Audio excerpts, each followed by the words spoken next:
Right, I'm gonna squeeze on by. Yeah, you want to. Yeah. Appreciate you. Yes, sir.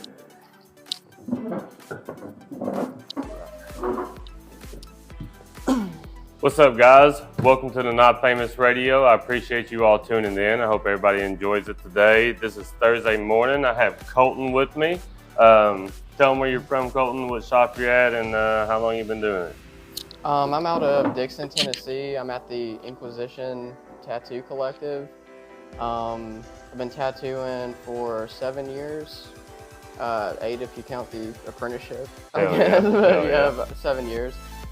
Awesome, man. So do you have any kind of like apprenticeship stories you can share with us today? Any kind, even if it's some funny shit or something that's like horrific, you know what I mean? Let me think. Yeah, so we had like an ink spillage at the shop. Yeah. Whole bottle of ink, and you know, as the apprentice, you got to clean it up and stuff. So I'm trying to clean it, and I'm just like spreading it and making it worse and everything. And finally, Danny like hands me like this chemical and is like, "Here, pour a little bit of this on it," and it like immediately gets it up. But it was like after an hour of like trying to like get all this ink. And was it your spillage or was it another artist? I was setting up, and I had like an ink explosion happen. Oh God. And it got like, it literally like splattered my face and stuff too. I was always known at the shop for having like stencil all over my face. Dude, I like feel war you. paint, I guess. Yep. Yeah.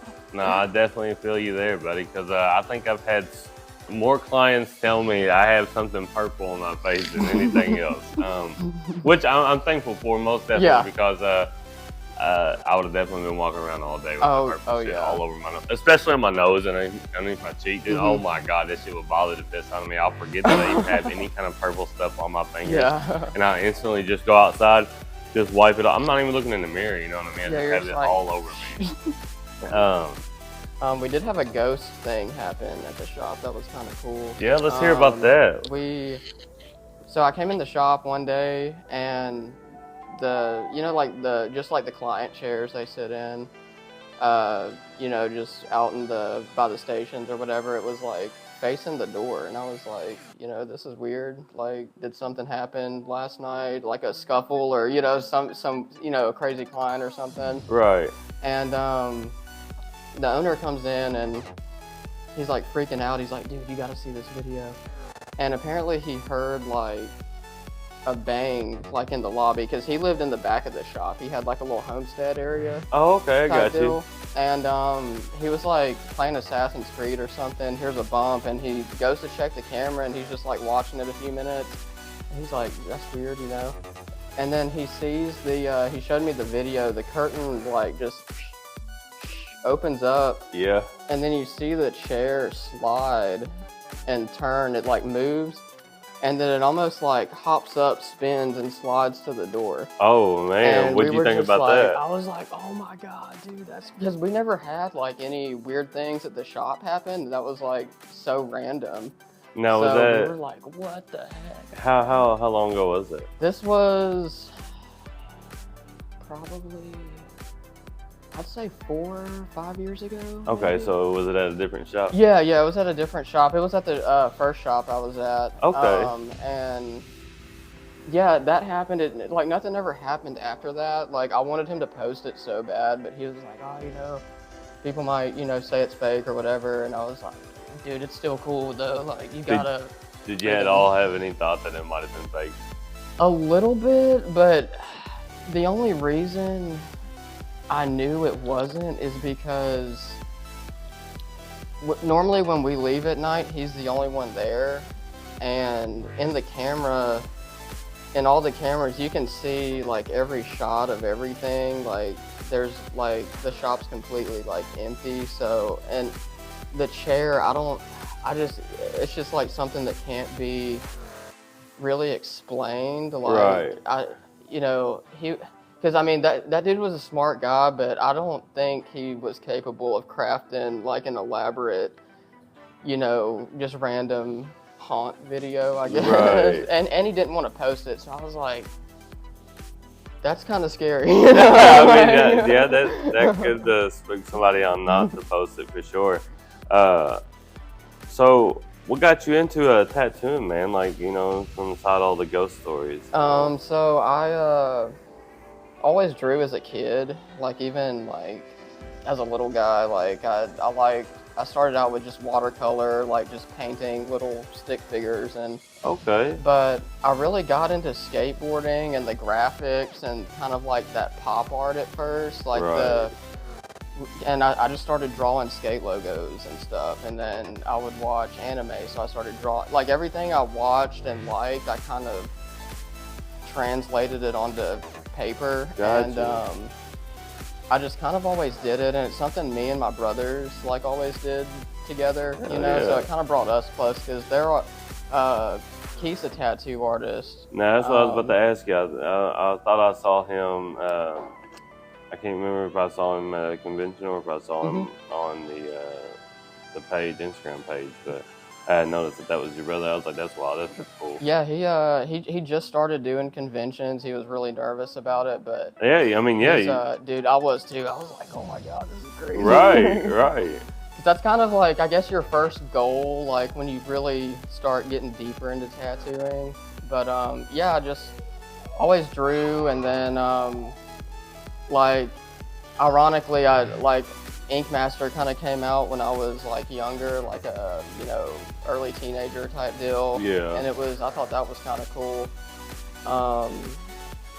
Because that's when the drawing kind of transferred to like, dude, tattoos is sick, like, you know, like. Hell yeah. That's really cool. And so I just kind of started delving into watching tattoo videos and just trying to, and like getting tattoos, because once I turned 18, I was like, yeah, I'm getting tattoos, you know. Yeah. But yeah, I just thought it was really cool, and I just thought about it all the time, and I figured that would be like the only career I could be, you know, like I wouldn't be happy if I didn't, you know, tattoo at that point. I got you. Or do something with art, but selling art is not like really, you know, that's really hard. I feel like, sometimes. So now, how old was you when you got your first tattoo? I was 18. It was right after I graduated high school. I think I was like one of the first people in my classes to have like an actual tattoo from a shop. You know, some people had little house, like a little mushroom or little trippy things from, you know, the house or something. But which one was your first one? It was this one. Little mountain. Okay. And it says Structures. It was a band I really loved in high school. Yeah. And yeah. Which I still love them, so I don't like regret getting, you know, the band. And they haven't had any like controversies. So right. So, Hell yeah. Yeah, it's No, at least you know, you still support it. You know, you still love that band. That's cool, because most people, you know, they have full on regret on their very first tattoo. You know what I mean? They're like, fuck, I wish I would have never got this. And I remember getting my first one. I was so nervous. Even I was like, I don't know how this is gonna feel. Like, how did it feel? How did your first one feel? The chest really sucked. Like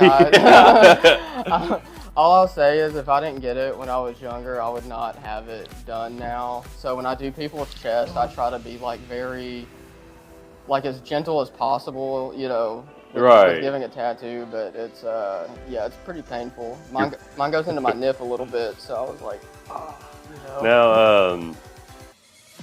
Now talking about chest tattoos, I always joke around, but I'm serious all the time. I'll tell you why. I just want to hear your answer on this first. So when you do someone's chest, like you say you're taking up a man's whole pec, right? Yeah. Would you black out the nipple, or would you leave the nipple wide open, like just completely open, no shading on it, no lines on it, just open? What do you do? I guess. Because I see a lot of them leave the nipple open. It looks like a pepperoni just sitting right there on the tattoo. You know what I'm saying? I guess it depends on the design. Like with mine, the tattoo kind of ends without that background, and it's not dark. so the nipples don't stand. Like if you do like a dark background and the nipples are kind of poking out, it's kind of... Oh, it's there. Yeah, it's just kind of like, oh, there it is. Right, yeah, It also depends on the client. Like if they're not willing to black out their nipple, but I will advise them like, hey, this would look better, like, because if the nipple's blacked out, I mean, it'll just make the piece pop. There's no distraction towards the nipple. Yeah, it's definitely going to be there. Yeah, yeah. So, I mean, I guess if it's lighter, softer stuff on the chest, it's not going to really make it stand out. Like, I think that would be fine, but any other way, yeah,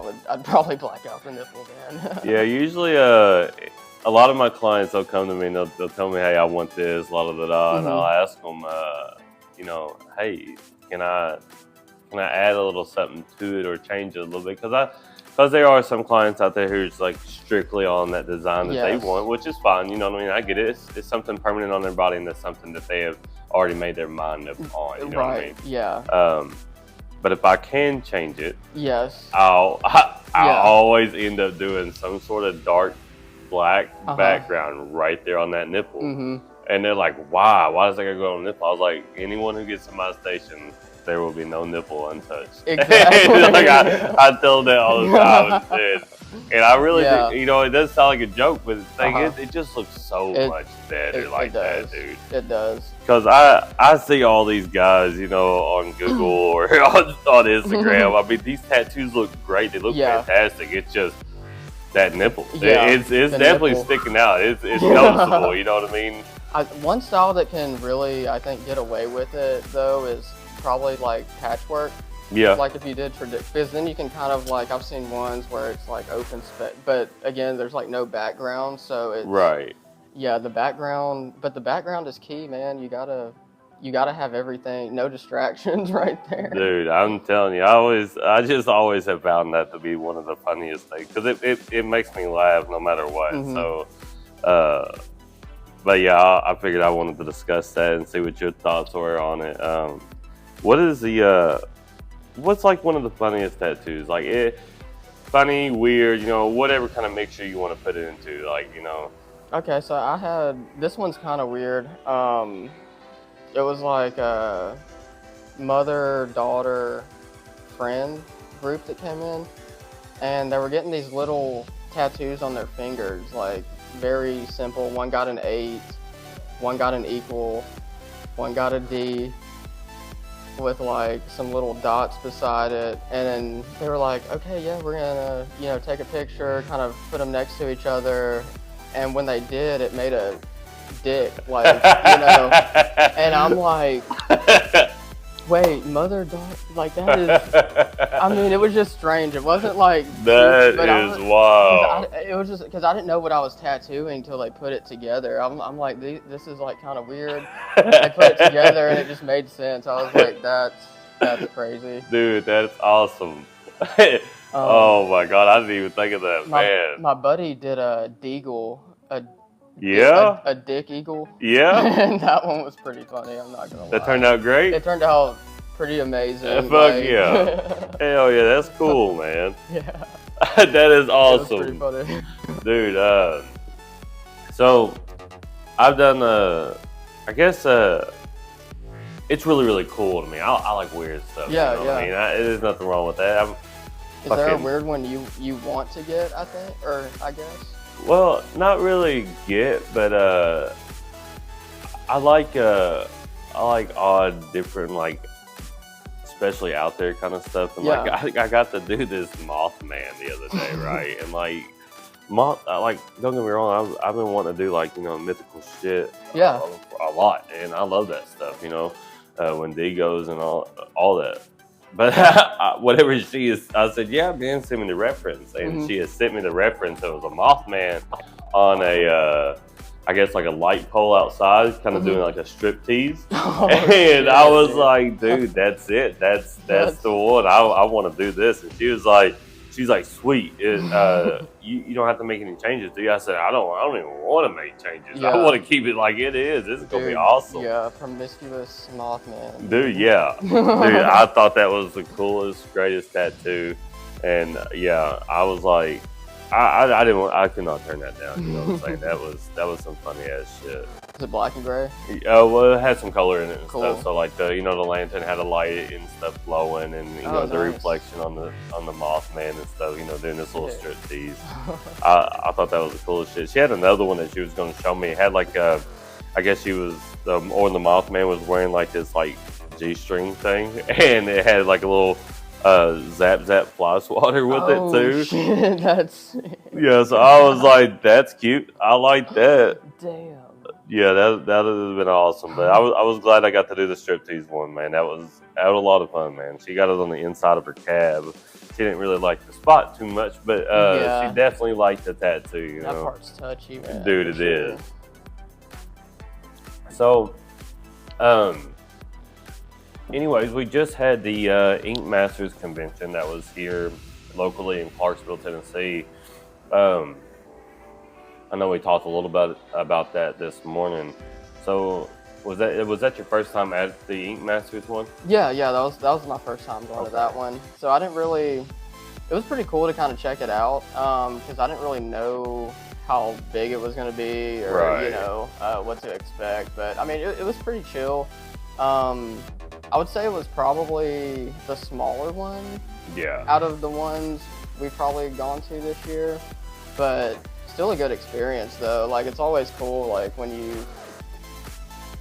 chill with your clients, and kind of enter something, and because at that one the client got a plaque too. So that's what I think is really really neat about that. Because my client Ashley, she won most unusual off her leg, and I could tell she was like stoked to like actually have like a physical she gets to tell her and show it off, you know what I mean, just more than just a tattoo. Yeah, I usually have my clients sign my awards.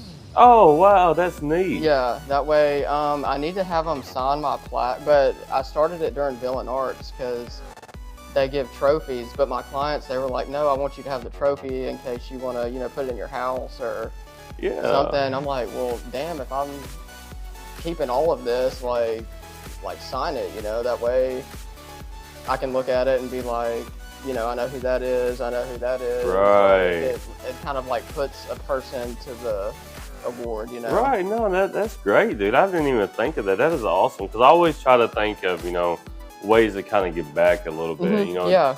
Just because, dude, in my opinion, you know what I mean? Yes, at the same time, I'm so glad that they're able to come out to the conventions and help out with us, you know what I mean? But at the same time, I do also know that these people have families. These people have things to do on the weekends. And, I got one dude, he's been to every single convention to like enter his arm, and he, from the Ink Master and the Old Ties, he drove almost 2 hours to like go, and I'm like, dude, I'm hooking you up, bro. That's you're solid, But yeah, I think it's cool because I like them to feel like involved, like they're a part of. Right. Like, because if they didn't show up, I wouldn't have won, and if they didn't like my work, I wouldn't have even done the tattoo. So it all does lead back to the clients. And I don't know, I wish there was more at some of these conventions, kind of like things like artist gets something, then the client gets like a little, souvenir type or little mini trophy, just whatever. Yeah, and I feel like that, that they should, because that's a great thing, man. Because like we said before, dude, it's something that they, not only that they have the tattoo that's an award-winning tattoo, whether it be third, second, or first, but it's something that they can always put up on their wall, you know what I mean? And and I really think that's really something I love about that Ink Masters convention. Yeah. That's one big thing I really do. And it gets them stoked because they're like, it's almost like when you win, they win. Right, dude, and it feels cool, dude. It really does. And man, knowing that, you had your other clients sign the back of your stuff is even cooler, you know what I'm saying? So I really like that idea. Yeah. And I might probably take that, you know what I mean? You go for it, man. Dude, that's also, cool. I'm like a really, I think weird sometimes, like if a client dies, like I still have his signature on, like, Yeah, it's like see? so meaningful, because I have had clients pass, or, you know, like, you know, older or freak things, but you know, it's just, I don't know, it's always, that's a little back of my head thing, I guess I think about with it too. So, how many conventions have you been to? So I've been to the Full Moon, and then the Old Ties, Villain Arts, Ink Master. I want to go to the Middle Tennessee Expo. Yeah. And check it out. Because I haven't been to that one either. And Chris Mullins, his shop, hosts that one. And, Hell yeah. Yeah, they have a lot of really good people up there, so that one will be cool. Yeah, I love that guy's work, man. That guy is just, he has some fantastic work, dude, man. Yeah, super clean. It's almost like a printer on yes, skin. Dude, like, it is unreal, man. And then I look at it, I'm like, did he use a mag? Did he use a liner? Right. It's almost like you can't tell. Like, it's super smooth, super saturated. Everything is like exactly where it needs to be. And his skin tone too, the placement of his, like, just, and then he doesn't go overboard on white too, which is very hard for me because I get sometimes white crazy. I'm like, oh, this highlight, you know, that highlight. But yeah, and then there's the Knoxville one. I haven't been to that one, but I want to go to that one. So I think I've been to 4. Okay. And I've been going for the past 3 years. Hell yeah, man. Hell yeah. You haven't had no bad, like, I guess, luck with any of them, like with meeting people, not with awards? Not too terrible, you know. There's always some where it's just very chaotic. Right. Or sometimes it can be a little unorganized at the bigger ones, and a lot of confusion with the contest or something. Nothing too this is more of a client story, and it's not really like, oh my god, but I had a client pass out at the Old Ties convention, and it got a little crazy that day. That was probably Was it this last one? Yeah, this year. Because I never had a client pass out at like a convention. That was that girl that was outside, wasn't it? Okay. And people were huddling around, and I was like, oh god, like what is going on, dude? I remember I come over there and checked on you guys. I was like, man, was everything okay? Yeah, because I didn't know it was her at first, and then I went outside to see what was going on, and I was like, oh damn, that's my client, man. Oh shit. But was she able to finish the tattoo? Yeah, so it was right after we finished. She stayed for one of the judgings, but she couldn't stay for tattoo of the day because she wanted to get home, you know, before feeling too bad. Yeah. So I wasn't too mad, you know, or even mad about that. I was just kind of like, yeah, no, I was just like, this is one of those like freak things, you know? Right? I mean, it happens, dude. But that's the only kind of mishap thing, other than like forgetting needles or something. Right, dude. I'm always in that kind of predicament, dude. I'm always nervous that like when I'm in sort of a rush like that to go to a convention or something that's away from the shop. You know what I mean? I'm like, dude, I hope I don't forget nothing because I got to start now. You know what I mean? Like, I got to get this done in this amount of time, especially on a Friday. You know what I mean? Those Friday conventions, they take, up, I mean, what, you got 4 hours? Well, and it varies because, like, sometimes the health inspectors, if they do it early, like, you can kind of get ahead of it. If they inspect late, sometimes you have, like, this window you think you have that's like kind of dwindling, and then you start like, oh god, like come on, like I gotta finish. Because dude, the last one, or the Old Ties one, the inspection went like very smooth, and I was like, you know, very thankful. I think that was probably the most competitive convention I went to this year. Not gonna, especially with the local Clarksville people. Like super crazy pieces going through there. I will say that's probably the most anime pieces I've ever seen in one. Oh yeah. And I mean, I'm not saying I've been to a bunch of like conventions where there was just an amount of anime pieces, but man, whenever they called up for that that whole side of the room was filled. I mean, it was still, you know, lining up everywhere and doubled it. I was like, man, this is gonna, and it did. It took forever for them to finally get through it, because I remember when they went through almost 3 full categories before they got finished with the anime. Yeah. And I was like, man, dude. I mean, a lot of those anime artists that were the tattoos that I saw were great, dude. Especially Kyle's anime piece that he was working on that day, dude. That was fantastic, dude. I was like, man, I was watching him over there do that while they were getting ready for the judging and stuff. Yeah, that was insane, man. There was there were some cool people too. Dude, there really was. I met some. I think his name is Searoot. What shop? Gosh, I can't even remember his shop. He does a lot of like black and gray. Dense black and gray, like very horror. Was he on that side where you were tattooing at? He was kind of like, you know where the judges stand was? Yeah. He was at that booth like right here on that corner. Okay, yeah, I know what you're talking about. Very tatted guy. Yeah. Yeah, he's from out of state, and he saw the this anime lantern piece I did and was like complimenting me on it, and yeah, I was looking up his work and stuff, and I was like, oh my god, dude, thank you, like your work is hell yeah, dude, like, that's awesome. What the heck? And it feels great, you know what I mean, hearing that from other artists, you know what I mean, especially if we're looking at their work and we're like, dude, yeah, your work is beautiful, and then they say the exact same thing. Yeah, because he was kind of chilling that day, so I didn't have anything to see like what he was working on, so yeah, I like looked it up while he was chilling next to me, and I was like, because he does kind of big scale stuff, and that's something that's like challenging when because sometimes you'll get like zoomed in on a piece and you forget to like look out and see these shades, like these big shades kind of flow, and then you're like, oh crap, I need to bring shit out more and make it darker always.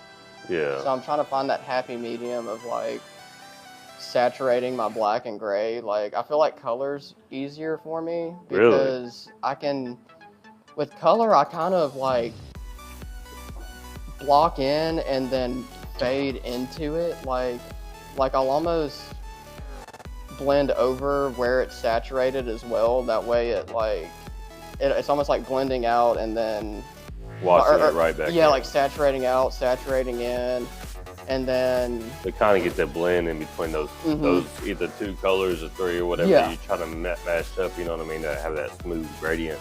And I feel like my color's better, but I like doing black and gray more.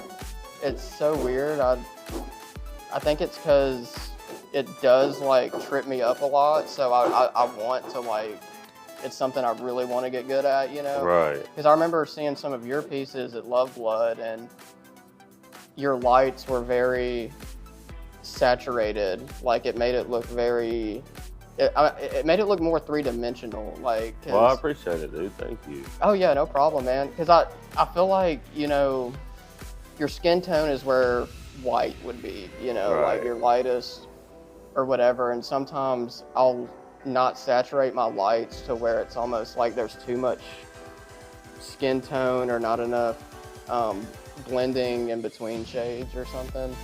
So what's your setup like for your black and gray scale? Like what is like your job system? Do you have a job system? Yeah, so I normally I'll do a cup of I use Allegory too. I'll do just like Allegory black, then I'll do a cap of ultra black behind it. Okay. And then I'll do half cap of black, then I'll do 6 drops, 2 drops, and then a cap of just, you know, witch hazel or water or whatever. So do you, when you use your ultra black, are you using that for your lining and all your in-depth darkness? Yeah, so I use any solid black in the piece, I'll use the ultra black. Okay. Even if it's like, and I mainly use it for, you know, black fill, or in realism, I'll use it for, you know, like solid black background, or if there's a deep fade into like this black, or I'll even use it to start a fade on black. and then go into my black, and then it almost creates like a deeper, because the ultra black heals so dark, like black, that, you know, if you fade that into a normal black, I don't know, it just, and sometimes I'll go in after even and kind of darken up or fade up, you know, out of, you know, the black even more, because they're not big areas anyway where it's that solid, so you can kind of get away with, you know, blending an even darker darkness. Yeah, dude, and so, like, I always tell everybody, man, especially, which I don't mind the Pantherine. Dude, the Pantherine is great, you know what I mean? That's a really, really nice black. A lot of people use it, especially a lot of great artists that I know. Sideshow Danny uses Panther black. But, man, I am definitely, like, just married to Allegory so hard, so heavily. I love it. It's some of the greatest ink that I've actually ran across. I can pretty much, even with the Ultra Black just alone by itself, I can just, because I can easily get that light gray shading that I want, you know what I mean? And because a lot of times, man, I'll set up just my Ultra Black and my next cup is just my black. Yeah. And then that's it. I'll do it. Just run with it. Yeah. So, and I just, and I learned that. I learned that whole setup from 2 artists. I mean, I know a lot of artists probably do this. You know what I mean? Yeah. But being able to watch, you know, physically was from Sideshow Danny. He came up to the other shop that I was at before this one, and he would guest spot up there. You know what I mean, dude? It was great watching him. I would even, I'd watch him so much. I'd ask him, you know, on breaks. I'd be like, "Hey, I'm not annoying you." Yeah, like, dude. I feel the same way, man. Because it's just like, it's crazy seeing not only how calm and confident they are when they approach like a very difficult piece, but then how they just finesse every little. It's almost like watching a painter just create a work of art. It's almost like we're watching them dance with their eyes closed and they're just in that flow of movement. You know what I mean? It's just bam. It's almost like they don't even have to see it. They're just Ray Charles in that thing the whole way through. And it just works out beautifully. And then they'll even do some things that are simplified that you wouldn't think of, but then when they do it, it just makes it look even better. Like, you know what I mean? Because in my eyes, I'd be like, oh, that might be too light.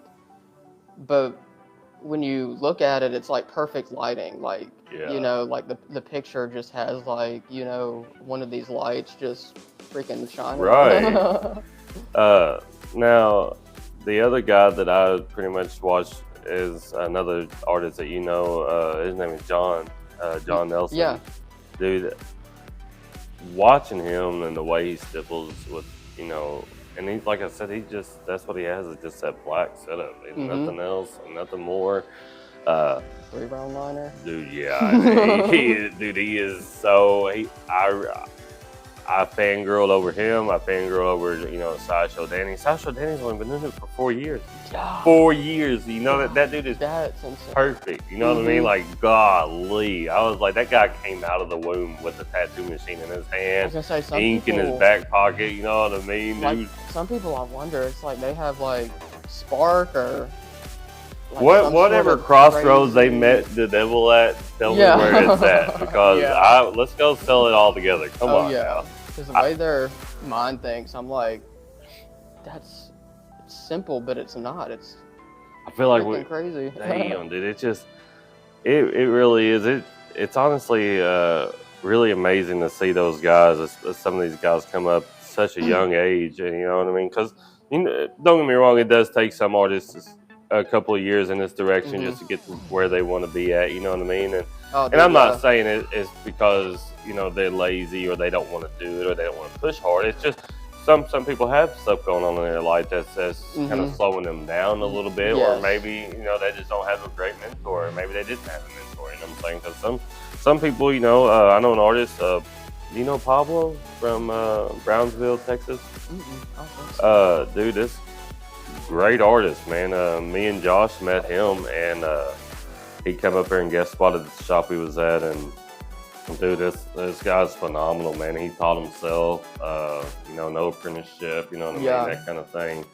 And which, to me, the only reason why, if you would ask me, hey, if you could, would you go back and do an apprenticeship? Yeah, absolutely. I would actually do an apprenticeship if I went right back to the very beginning of when I started. Yeah. I would definitely try to take on an apprenticeship the best I can, just so I can have a mentor right there, kind of guiding me in the right direction. Yeah. Now, there are some people out there that have bad mentors, you know what I mean? That's kind of me like, here's this, I'll see you later. And then they come back, at the end of the day or the next morning, and they're not really teaching you anything. They're just like, that sucks.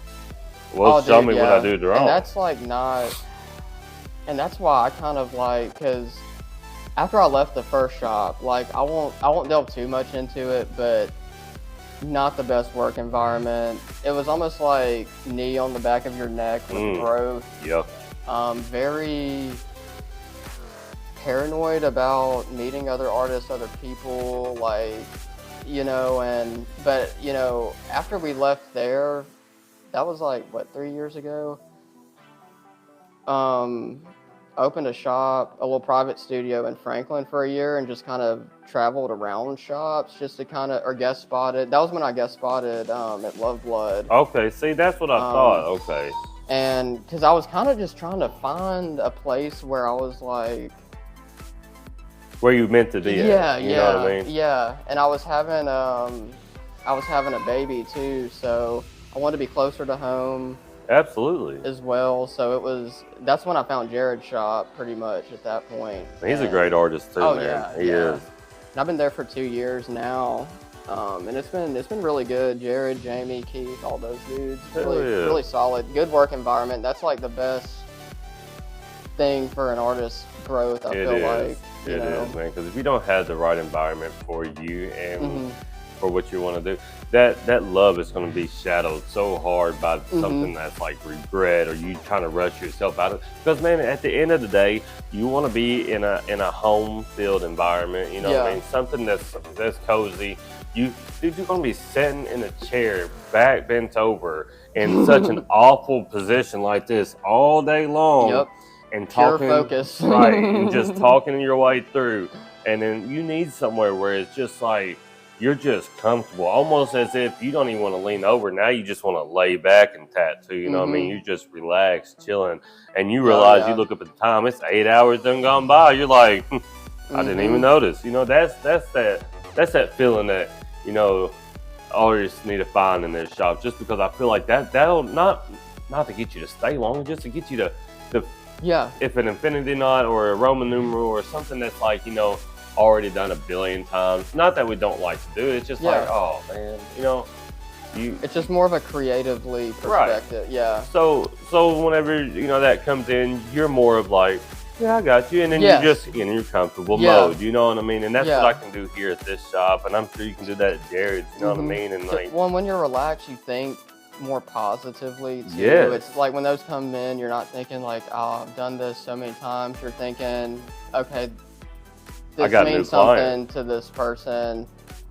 I'm gonna do the best infinity I'm capable of, because next time they might be like, hey, that was cool, I'm gonna get a bigger piece, or I'm gonna bring my friends and we'll all get some small pieces. Like, we'll do the whole family up, like, get some clogs, roses, and a lion. Compass. Put it all in one piece. They want it on the hand. Here you go. Oh man, time to settle up. No, dude, I'll tell you. But yeah, even touching on the apprentice thing, I feel like some people don't even have or get opportunities available immediately to apprentice, if that makes sense. Right. Like, because I'm not gonna lie, I almost gave up on trying to be a tattoo artist and. Well, it's hard, dude. It's hard. Yeah, because it was like because right after high school, you're like, I'm gonna take on the freaking world, and like, I'm gonna get this. I'm gonna get into a shop. It's gonna be so chill, and then you get rejected, and then you work, a job you don't like. But move that over a little bit. I tried. I can't reach it. One thing I will say is, if you keep drawing and pushing your art, like, the opportunity will make itself there if you want it bad enough. Because right, dude, you have to be able to push yourself through some of the, you know, I don't want to say bullshit because you know, at the same time it is, but it isn't. You know what I mean? It's the fact that man, it's just 3 weeks of that. Thank you. 3 weeks of that, man. It's just like, oh, dude, am I even gonna make it anyway? And then you got all this negativity thought that's going through your own head versus, you know, being told by other people or clients. You know like, what I mean?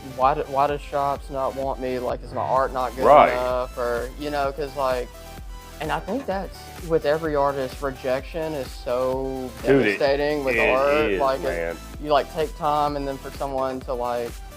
Because we pick it apart more than anyone else. Dude, bad too. We'll even if it's a great tattoo, we'll still be looking at that picture, zooming all the way in 100 times just to make sure, hey man, I see that one tiny little, I mean, dude, and no one else could probably see it. Or it'll be a great tattoo, you're stoked, and then you're not stoked about the picture or the lighting, and you're like, oh my God, it doesn't even look like how it does in person. And, you know, that's...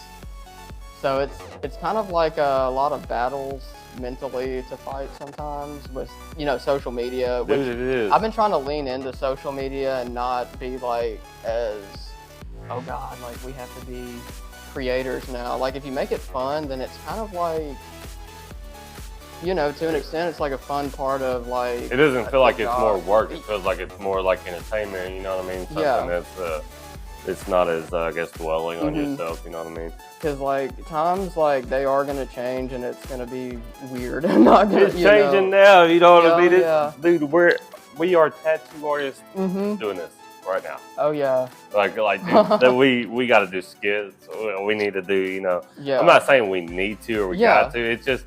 It definitely helps, you know what I mean? It definitely helps. And it pulls in clients from every direction, you know? Oh yeah, and even just chilling with people, like, it's something fun to do with other artists. It is, stuff man. Like that too. It's really cool. But yeah, man, I mean, if you just keep drawing and stuff, really, someone will take notice and be like, that's pretty undeniable, like that, you know what I mean? Because if your art's good enough, someone's gonna be like, I might need to snag that up. For the potential right there, you know, or, you know. I wish a lot of people could really push through their drive a little bit just harder if they really, because there are some great people out there that, you know what I mean, that need to, especially young people, that as soon as something hits a wall, it's not, let me figure out how to go through it. It's, oh, well, it's there, turn around. It's, why, dude? Bust it down, like, get through. You are not going to get to your destination by seeing a wall. That's, dude, the world is a maze, I get it, but make it your maze. Turn that maze into your maze. Like, open up that wall and get through. Yeah, because, I mean, you could give up and, like, the downhill slopes, like, just over the next, That's it. It's the next one, dude. And, dude, that's the one thing, man, I always really do strive to let other artists know that, too, man. Because, like, I have pushed myself through limits to show people that this is something I love doing. Like, dude, you can ask my wife, like, right now, man. She knows that when I got a phone, doing like these house tattoos at this old shop in Kentucky, you know what I mean? I was at a shop, right? But, like, anytime someone called and said, hey, man, it'll be 3 a.m. on a Saturday. I'll be in bed, right, asleep. I get like 4 or 5 calls, and I answer, and I'm like, hello, and be my buddy Cody or something, right? He'd be like, hey, man, I'm having a party. Cool, dude. Congratulations. What do you want me to do about it? It's 3:30 in the morning. He's like, you got your tattoo stuff? No, I sold it this morning. My bad. And he's like, nah, I'm being for real. Like you want to come tattoo? And I'm like, all right, man, I'll be up there. Yeah. And I just grabbed all my stuff and like, did you bring your printer? I'm like, no, we're freehanding all this. We're doing, we're not printing out nothing. And so I go up there and I just do tattoos, and then I get back home at 8, 9 o'clock in the morning, maybe a little later, you know what I mean? And hurry up, take a shower and go straight into work. And I'll explain to which I loved my boss at the time. I worked asphalt, you know what I mean? And my boss, he understand my push and everything. So like, if I was late, it wasn't, you know, you're in trouble or write up, nothing like that. He would literally look at me and go, what kind of tattoos did you do? Yeah. He just automatically knew that that's what I did, you know what I mean? And he knew I had 5 kids and a wife, and that, you know, I did literally everything I could to make sure that my wife didn't have to lift a finger to go to work or nothing yeah. like that. Because I really wanted that for that, because I didn't want to rely on anybody else to watch our kids. Yes. Because I know for a fact that my wife, if she's at home with our babies, that they're being well taken care of, well fed, well watched, everything. You know what I mean? So like, if I gotta work a little harder, I'll work a little harder. You know what I mean? It ain't gonna bother me one bit. But yeah, that's something that, you know, I really have tried to show people that I will push through whatever grimy dirtiness I need to get through a ditch. You know what I mean? Just to get on top of that mountain, I will. Yeah, that's one common thing I see in a lot of artists. It's like they get something in their mind and then they make the shit happen. Right, dude. Like, you know, by any means necessary. If they gotta come in early, stay late, if they have to come in on an off day, if they have to freaking draw, deconstruct tattoos, or like I've been watching John Nelson's videos lately when I can, and definitely helpful as far as it really is, because it's insane how low voltage you can go, and it's almost like an effortless like effect. I mean, he makes it look, I mean, I know it's not easy because every time that needle hits, it's got to be right up against that freaking line, you know, and there's a lot of strokes when you're doing that type of shading. Yeah, during the movement, you got to keep that hand position almost exactly the same as you're going down or up, you know what I mean? And sometimes he don't have solid thick lines either. Right. So he's trying to stay within this very, very thin line that, you know, you cannot cross over. And that's one thing that's very hard, especially with little liners for me. It's like keeping that start line that you're flicking from, like, consistent and very thin, and because sometimes you can tell if there's even just a little whoop, you know, just like in those little needles. And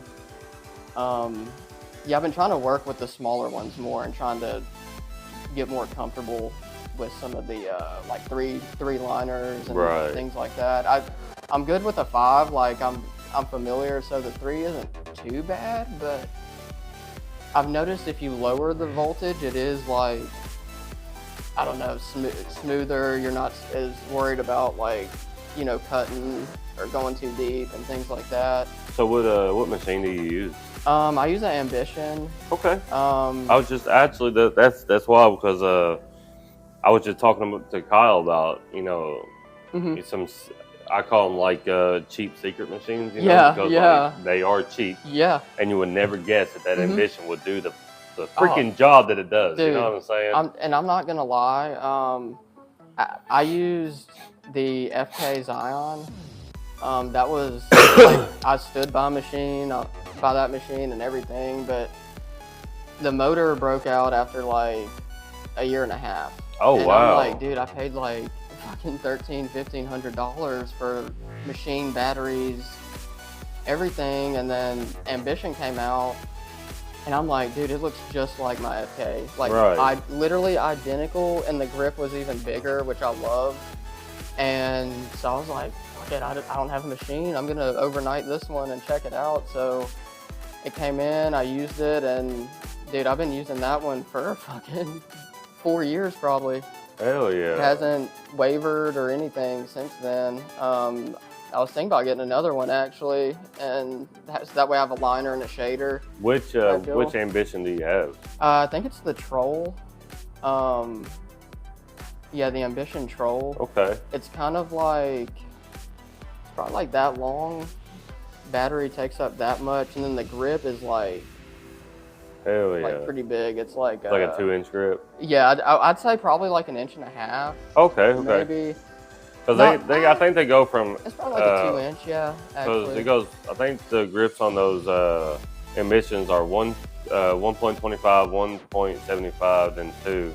But it's probably the 2. Okay. Yeah, because it's pretty big. It's because I noticed I would wrap my machines a lot with the thinner ones and just but now I'll fold a paper towel, wrap it, and then grip that over the fat grip. That way it uses less of the wrap, and then the paper towel kind of gives so were you when you first started wrapping it up, were you just using the Yeah, I was just using the freaking the bandage, just the bandage, dude. Yeah. That's also I did too. And then I was like, dude, my hands are killed. Like my thumb would go numb, and I'm like, dude, this sucks. But yeah, and then my old boss showed me the old paper towel trick, and I was like, damn, I've been doing it wrong this whole freaking time, dude. What the heck? I will tell you something that I learned from another artist at the other shop. I think you know him. You remember him? He's Jay Lim. Yes. Yeah. Okay. So one day he came into the shop and he had like these insulation tubes for water lines underneath the houses and stuff. Yeah. And they're 2-inch insulation tubes. And they have a split down the middle. You can buy them at Lowe's. I think you can get like 2 of them for like, or 3 of them for like $10. You know what I'm saying? Yeah. And they're long as shit, so you can probably make about almost 50 of them, if not a couple more, like 2-inch by 2-inch, wide grips. And all you have to do is you pull off this little tape, and it sticks together whenever you bring it around your little the end piece of your machine, and it'll stick together. And you just wrap it up.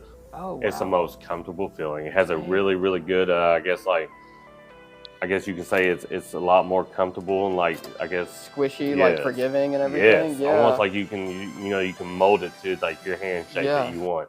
And he brought those in one day. And I was like, man, what is that for? He said, this is for my grips. And I was like, what do you mean? Show me. He showed me. I was like, man, that works out fantastic. Yeah. Like, I mean, now I will say cutting them is pain, just because if you don't cut them good, obviously it's not as efficient. But Jay cuts them.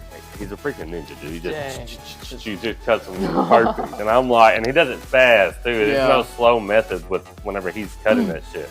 But he definitely taught me that, and I still to this day use that method of doing my grip if I don't use my paper towels. Yeah. Now, have you used the Bishop machines at all? So I used a Bishop wand one time. Which one? I don't remember. Someone. You remember the color? It was. I think it was pink. It was pink? Maybe. There's only 3.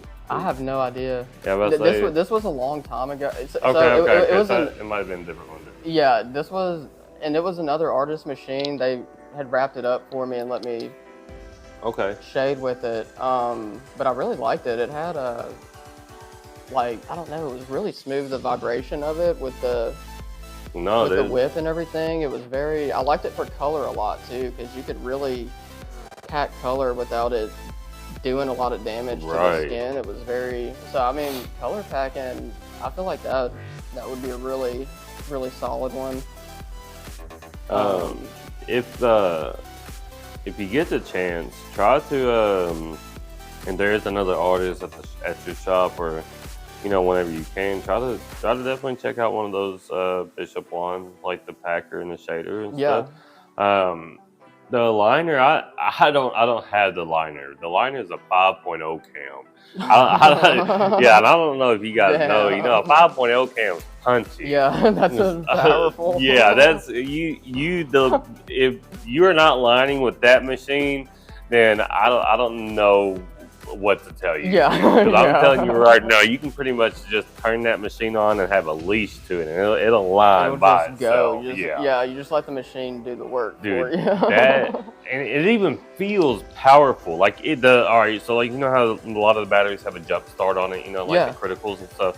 So it has a jump start on it, and like whenever you start it up, you can feel that torque. God, I was like, I looked at Jay. Jay's like, yeah, that's a 5.0 cam. I was like, dude, that is insane. So he showed me these artists that use that machine.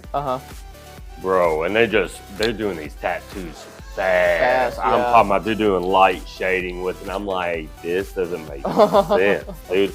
And like, they're barely touching the voltage, like if at all. Wow. Like, yes. Damn. And they are just going off either 8 or 9 volts on a line, on that 5.0 cam. And whenever they use the packer, these artists do fantastic work. Like, it's unreal.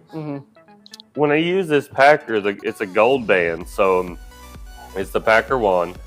They'll leave that thing up at 8.5 to 10 in between there, and these guys are just going at it. Dude, I mean, fast too. Dude. And they work backwards with their gray wash scale. You know what I mean? So a lot of so they'll do their lightest, and then they go all the way into their black, and then boom, they hit it, and they hit their black, and they just start kind of whipping their black all the way through. You know what I'm saying? Which sometimes I will do that. Yeah. If I do like if I'm tattooing like a hand, you know, like a realistic like skin tones. Yeah. Normally I'll kind of ease my lights in, get comfortable, and then I'll kind of do some dark into mids and kind of bring, you know, I kind of like carefully sketch it because on faces it's just so easy to, you know, have a little something happen or whatever.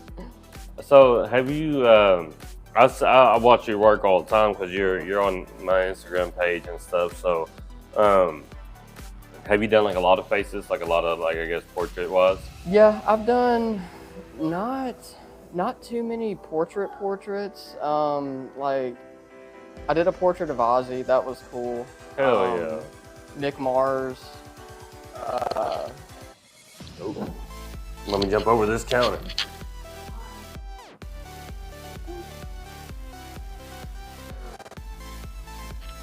All right. So I've done some like little tease. some like more high contrast kind of celebrity portraits. I've never done like people's family members. Oh, I won't. Yeah, no, I won't. Dude, I had someone ask me, like, it was so sad. Like their son had just died in like a freak thing, and he came in like a week after his son died, wanting this portrait. And the photo was, you know, like yay big, grainy, and I was like, dude, I would literally. It would be a disservice if I told you yes, because I don't feel like I'm very honest with what I'm comfortable. And you should be. I mean, I feel like artists should. Yeah, because I don't want to be like, oh, dude, I got you, like, and then just take his money, and then he's like, what the hell, you know? Right, man, because you want him to be more happier. I mean, yeah, dude, it's a tough thing for anyone. You know what I mean? So definitely being able to.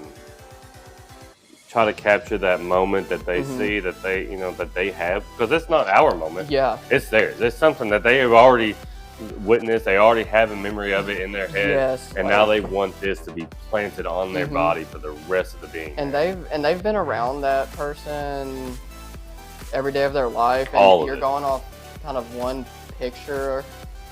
I mean, if it's a really good picture, like.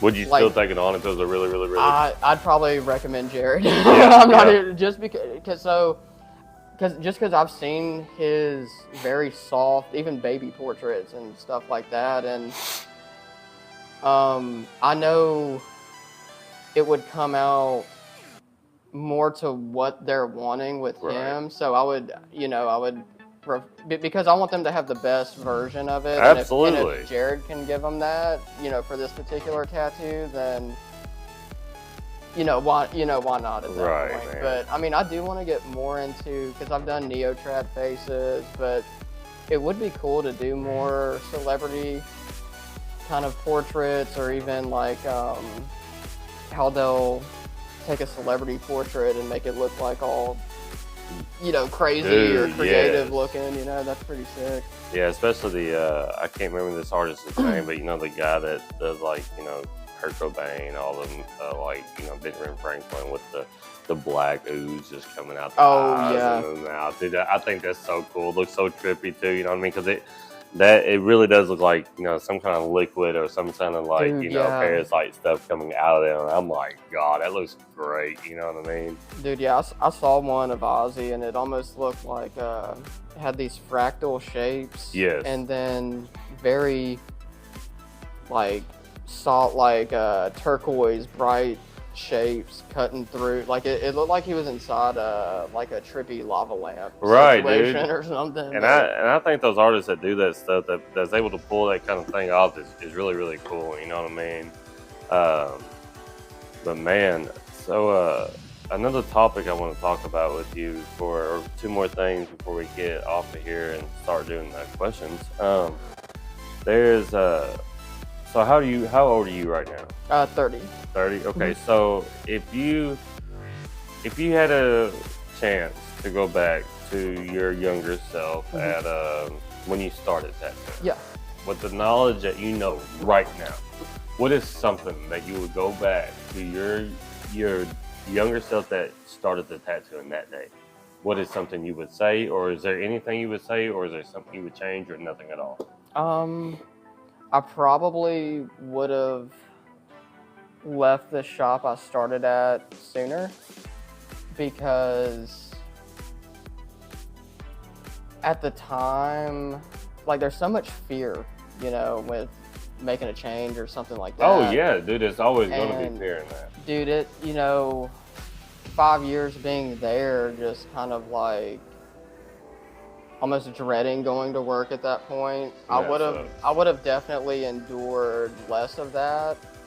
And when I got confident enough to where, like, okay, like, I have friends that'll take me in and have me work, you know, let me work for them, or there's options. It's not just like, this is where you're, you know. But I would tell myself, like, it's okay to make riskier moves you're uncomfortable with, because shit didn't start really getting better and popping for me, like, as far as me making progress, significant progress, till I was like, you know what, like, fuck it, I'm uncomfortable, I'm gonna do it.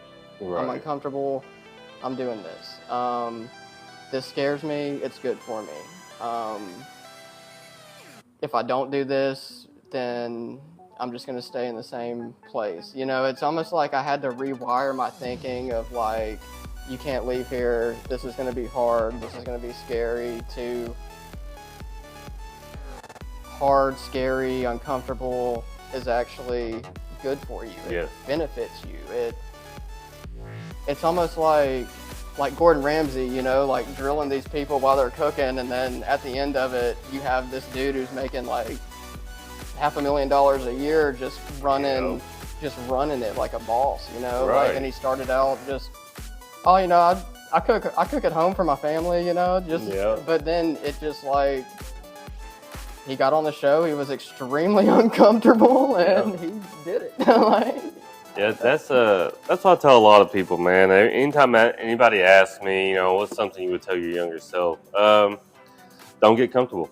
Don't. Yeah. Because once you're comfortable, then you won't want to leave, because what's better than comfortability, right? Once you're comfortable in a spot, you got two choices: stay, move forward. Yep. You know what I mean? I'm not saying you're not moving forward where you're at comfortably. That's not at all what I mean. It's just, when you start to get too comfortable is when you start to feel a little bit more lazier. When you start to stagnate. And less stuff, less work, less any kind of trying, you know what I mean? And I feel that wholeheartedly. So I try to always push myself out of that. And it's easier too, like, when you get busier, to be like, you know, okay, work set up, I just got to do it, instead of, you know, taking it as, like, piece by piece, like, you know, like, from, you know, trying to do something different with, like, your pieces, or, you know, things like that. Dude, and that's what I tell, you know, I tell my wife everything. That's my best friend in this whole world. And, like, I tell her every single time, I don't like pictures. I don't like videos. Yeah. I don't like going, you know, I don't mind going live. It's just, the only thing that really makes me nervous is, you know, I got a missing tooth right here. You know what I'm saying? So that's definitely, like, you know, something I deal with. But I'm like, at the end of the day, I look at it and I'm like, dude, if I don't do it, I'm never going to do it. You know what I mean? If I'm going to let this stop me. That's your trademark, though. Right, yeah. Dude, so, it's sick. You know? But, dude, it's just, well, I've always dealt with, you know, in the past, you know, dealing with people being like, oh, you must have done meth, or oh, I know your mother, you done meth. I'm like, dude, hold on, prejudging, right. And which, you know, and I always tell my wife the same thing. I tell everybody, like, you know, whether or not you guys believe that, I know this is probably mean, but I'm not going to try to what's the word, I guess, defend myself for it, because I just don't care. You know what I mean? You know what I mean? Because I know for a fact I've never touched it, never done it. You know what I mean? That kind of thing. So I would never be like, oh, you gotta trust me. I don't care. It doesn't bother me. You know what I mean? It just bothers me to the point where I don't want to do a live video type deal. But you know what I mean? I do get it out the way because I'm like, you know what? At the end of the day, this is who I am. Like, this is me. Because I'm, you know, I am a very genuinely nice person. I love everybody, dude. When I first met you, I was like, this dude looks a little scary. Dude, I get that from everybody. Listen, but you were like intense focus on your tattoo, I think, and I was like, oh shit, that's sick. But I was like, I don't want to bother this dude. You know what I mean? I was like, but then when I talked to you, I was like, yeah, this dude's really freaking nice. Man. I appreciate really it, cool. dude. Like, yeah, dude. Everybody tells me that I'm some big scary guy. Look, everyone's like, dude, I'm so glad you talked to me because I thought you hated me. Wow. They're like, but you just look so serious. You look mean, dude. You don't even look like you're approachable. I'm like, all right, I appreciate it.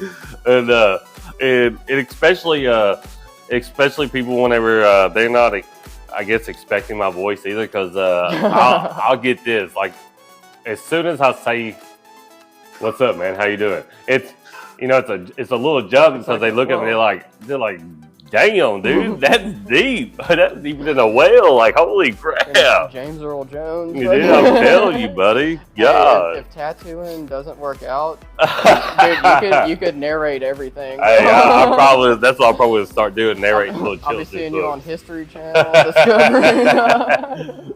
Dude, that'd be great. That'd be awesome. But no, man, I was wanting to talk to you about, kind of let everybody know here before we answer some questions. So, I talked to you a little bit about it this morning before we got on live. So I want to eventually do like a round table, either here at the shop, somewhere that's in Clarksville, or maybe at my place. I would like to get probably like 8 people, you know, not including myself, you know, that'd be 9 altogether. So get like, you know, some artists, even shop owners that are with that artist, you know what I'm saying, kind of get together at a round table, kind of have some beverages, some snacks or whatever, and we can start like a live video, kind of unwind, relax, you know, after a Sunday or after work kind of thing, you know what I mean? Yeah. And kind of see, you know, where everybody's at. No, I'm not saying that we all have to like each other, nothing like that. I just want, you know, I just want the world to see, you know, other artists and other shop owners all come into one, you know what I mean? Because at the end of the day, we are all we have audio to be showing. And now you got officers, you know, firefighters, you got people that work for the government, government stuff, and they have tattoos on their arms, their hands, you know, that kind of thing. And you know, back in the day, you know, it was, you know, markings of, you know, either imprisonment people or someone who's done something bad gang related, anything in that replica. Now it's changing from, you know, good to bad to like, you know, great, you know what I mean? Even like with modeling of it all, you know. Because now the negative stigma of it is transformed to, because tattoos aren't cheap. Right, no. If I see someone with a beautiful sleeve, I'm like, damn, they paid a lot of money for that. That is awesome. Like, that looks, you know what I'm saying? Like, I don't see them and like, oh, that's trashy. That's you know, whatever. It's more of like a luxury thing now, kind of like a luxury type business to an extent. And I feel like when people you don't like, doctors, you know, stuff like that, it makes them more human and approachable when you're like in you know, in their home field, like at a doctor's office or exactly, man. I feel that 100%, dude. I completely feel that, man, and I like that too, dude, because it almost makes you feel as if it's more approachable to talk, you know what I mean, to them, instead of them being, you know, because obviously everybody judges everybody, so like, you know, that's never going to stop. Everybody judges a person, a place, a thing, an idea, or whatever it may be, but at the end of the day, you know what I mean, you see another fellow or a woman with a tattoo on them, it's a whole lot easier going, how you doing today, you know, versus someone who's just upright in a suit and that doesn't look like they don't want to talk at all, and you're just like, well, I'm going to be as quiet as this guy. Here's my button, you know. Because at conventions, dude, like, you can literally walk up to anyone, hey, can I see your tattoo? Right. Can I check that out? And they're super cool, like, and then even go to their artist, hey, that tattoo looks, they'll talk to you, like, it's super cool. It's not like all stiff, like you said. Like, oh God, if I fucking you know, do this or that. It might fucking cause a little domino to fucking tip a mountain over or some bullshit. Like, dude, I'm telling you, buddy. But that's what I kind of want to do, is kind of like do a round table, maybe do a podcast where everybody kind of joins in. Yeah. Tell some of their own little stories. Maybe talk about, you know, what they've done that whole week, or what they have done, or what they want to do. You know what I mean? But there's artists out there who's like, dude, I want to branch out to my own, you know, my own shop. Hell yeah, man. What kind of ideas you got? Or a shop owner's like, man, I want to chain off my shop. You know what I mean? I want more here. Oh yeah. I just need this. Brainstorm ideas. You know what I mean? There's nothing better than, you know, other local artists, or even artists from out of state, out of, you know, place, to come together to be, you know, kind of reminisce and, you know, kind of talk about your ideas over everything. You know what I mean? Because, like, dude, we're in this together at the end, and you know, having, you know, something pitched off to you, or off Jared, or, you know, Sideshow Danny, Annabelle, Kyle, you know, having those inputs is a lot, and it means a lot too. You know what I'm saying? Because definitely I feel like you would get the truth out of it. Oh, you know what I mean? Versus, you know, I don't know what you should do. You know, and that's it. It'd be cool to do, like, even like tattoo breakdowns. Like, right. Like maybe we like for instance, I would like show like one of my favorite tattoos I've done or something, and then I could, like, you know, kind of break it down a little bit, and then have the other artists like you know, just give their feedback, you know, things they like, things that could elevate it even, you know, just to kind of make you think differently about, because it's cool when, like, you see someone from a different style, they'll, like, say something to you, like, oh man, that's sick, like, it'd be cool, like, you could build off with this, and you're like, dude, that would be, that would, like, bring the piece, you know, they kind of help you, so, you know. And I feel that, man. It'd be cool to, you know, have like that round table of inputs with, like, it would, and that's what I really want to do that with, man. And I think that'll work out great, dude. And I don't want to just do it one time, you know what I mean? I want to do it, you know, several different times. That round table meeting, I would definitely want to do it at night, you know what I mean? I want everybody kind of relaxed, you know, almost, you know, just as if they were at home, you know what I mean? And just kick their shoes off, kick their feet up, lay back, chillax, you know, probably feet not on the table, but, you know, kick it up, you know what I mean? Just, you know, just have a great time. And I feel like, you know, that'll be awesome for, you know, the clients and the people out there to see. Because that not only does that get them more comfortable with each artist and shop owner individually, it makes them want to come meet these people. You know what I mean? Like, oh man, dude, like, they're so cool. Right, dude. Like they like to talk about the same stuff we do. We like they like sci-fi. I like sci-fi. They like horror stuff. You know what I mean? And then, like, because there are times, you know, we got our books filled with, you know, tattoos, but it's not all tattoos that, you know, say that's our favorite thing that we want to do every time, because my book's filled up with variety of different things. You know what I mean? Oh yeah, completely different things. And everybody's like, oh, you love doing these little things? I'm like, no. I mean, no. I don't hate it. I like it. You know what I mean? It's just, they're like, well, what's your favorite thing to do? I'm like, I would like to do scary stuff. You know, mythical creatures, Greek mythology. I love, like, anything mythology, anything, like, you know, mythical, dark art, especially black. I love black. You can't get no better than black anything. I love it. And honestly, man, I love being more multi-styled, because the shop I started at was more walk-in, street shop. Like, you have to kind of do whatever comes in. Well, I mean, you're not limited to one thing. You know what I'm saying? Because if someone comes in and say you haven't done nothing all week, dude, and someone comes in on a Friday, dude, you know what I mean? You're like, all right, come on, somebody come in. And say you only got 2 styles down, and somebody wants, you know, this realism mixed with neo. And then you're like, those are the 2 styles I can't do, unfortunately. What's up? You know what I mean? And you have to give it away, or do you have to let them walk out? And it's like, man, dude, almost if I could just being able to try to reach out for those spots. I mean, and then there's some artists who don't want to be in those spots. You know what I mean? I get it. You know what I mean? They want to do their tattoos, but at the same time, it's just like, man, I get it. You know what I mean? I get the feeling of, you know, if you only have that one particular style, it's a little harder to find all these other styles to do. The one style I don't do hardly any of probably is color realism. Yeah. I don't do that. Just because it scares the shit out of me, and I'm not like, I don't have a big painting background either, so some of that, like some of those weird tones and off colors, you know, some of those in-between colors kind of, it's very... Making it wreck. Yeah, like I think about it too hard. Like even now I'm like kind of speechless. I'm like, like that's it's a lot, so, dude. It's a lot, man. Because you can fuck it up. You can fuck it up quick. And then there's the whole like, dude, I've been obsessed with like, how do my tattoos heal? How do they heal?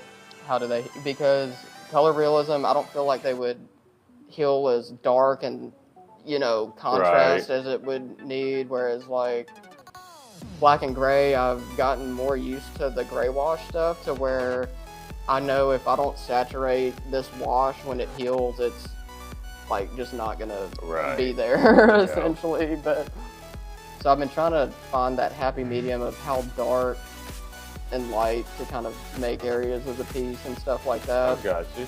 Hell yeah, man. So we're gonna take like a 3-5 minute break before we get back in here to start these little questions. I just want everybody to kind of ask however many questions they want to ask, and even if they need to ask Colton questions, you know what I mean, definitely put them in the comments. We'll answer them back in just about 5 minutes, guys. We're not gonna go nowhere. We're gonna leave everything on. Do like little bathroom breaks, you know, little pee-pee potty breaks. So, but yeah, definitely leave all the questions in the comments, and we will get back in here in just about 5 minutes, and we'll get it started with all the answers, guys. Thank you all so much. All right, take the microphones off.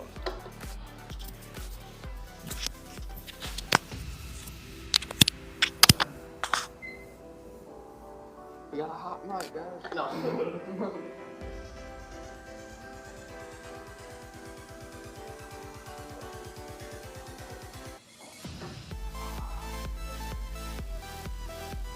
The other one doesn't have enough followers. I gotta have all the followers.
That's a good mix between you two. Oh yeah.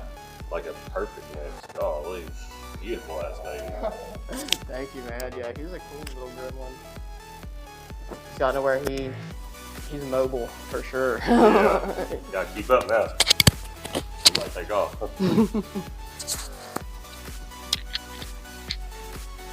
All right, guys.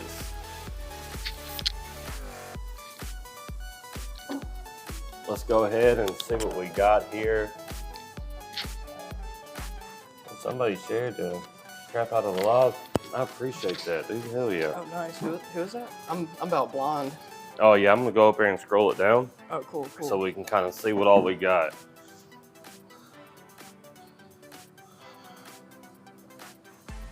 All right, Colton. Does that go up there far enough? Yeah, it should be good.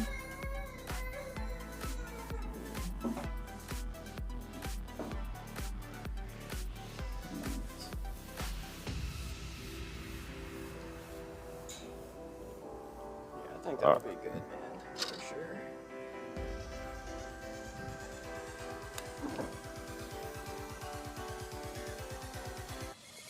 All right, what's up, man?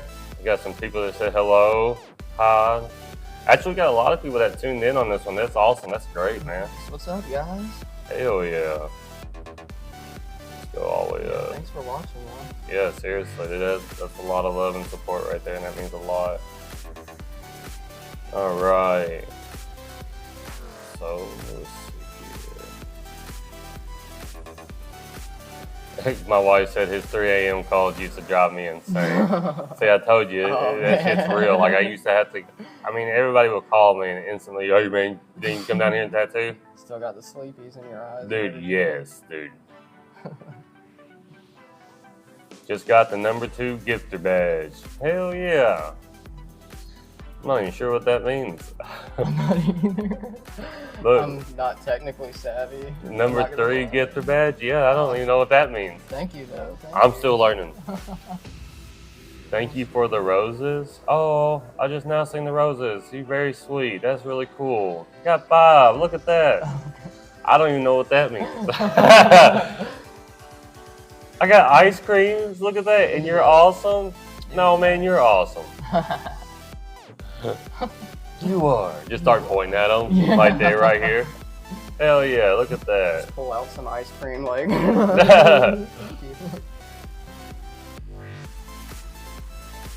Got some little happy faces.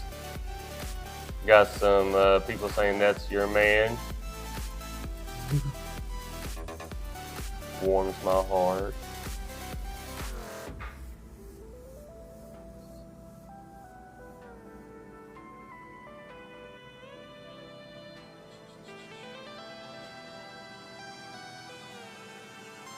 I have a tattoo representing that I'm a nurse, and I get questions about it, and everyone loves it. That's cool. Hell yeah, man. That's awesome. Gotta represent your passion, man. I feel like I'm watching Little Donnie. What is that? Who's Little Donnie? I don't even know. Oh, wait, my brother. I guess. He actually used to tattoo. Oh, okay, okay. Oh, okay, cool. Well, okay, hell yeah, that's cool.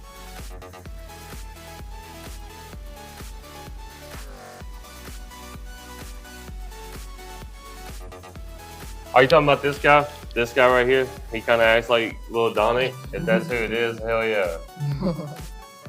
Colton is his name. Oh, yep, they was talking. Oh, nice. Well, thank you, man. Hell yeah. Thank you. Well, you kind of remind them of someone that they love, you know what I mean? Yeah, so that's awesome, yeah, man. That's cool. And it was a tattoo artist. Yeah. Yeah, I have a tattoo by someone that passed, so that's, it's crazy when that, I'll never cover that one up for sure. Here's a question. What's one lesson you both learned the hard way when you first started tattooing? Yeah, what's one yours, Colton?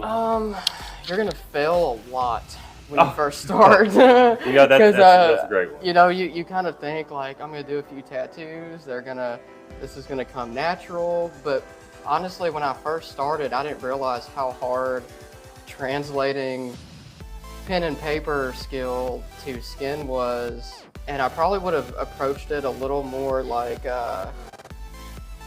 not like carefully, but with the mindset of, okay, this is going to be hard and take time. Like, this isn't, just because you're bad at this now doesn't mean you're bad at art or a bad artist, you know? And I feel that, man. That imposter syndrome, when you first start tattooing, you're like, oh God, this is not drawing. But... Dude, yes. And that's definitely something that's a very, very hard lesson for me. Especially knowing, and nothing's wrong with this. Everybody is fucking perfect in my eyesight of you, I promise you. But like, everyone has like something that's not symmetrically lined up, right? Yeah. So like one of the hardest, even though it, to a lot of my clients out there, that I make it look easy, thank you. Positioning, man, that's dude, because if you got something on the chest and the belly button just a cent or an inch off to the left or the right, you know what I mean? It'll throw you off and make you think that you placed it wrong, and you have to kind of look at the whole body structure again. So like, definitely one of my lessons that is still hard to learn. I don't even think that anybody really learns the perfect way of it, but I feel like, you know, they learn the best tactics for it, you know what I mean? It's like sticking something on the elbow that like, you know, it's like learning little things to do with the stencil. It's learning how to lay paper completely flat on a cone. Yeah, because I did watch John Nelson's stencil thing where he would crinkle it and then kind of cut it.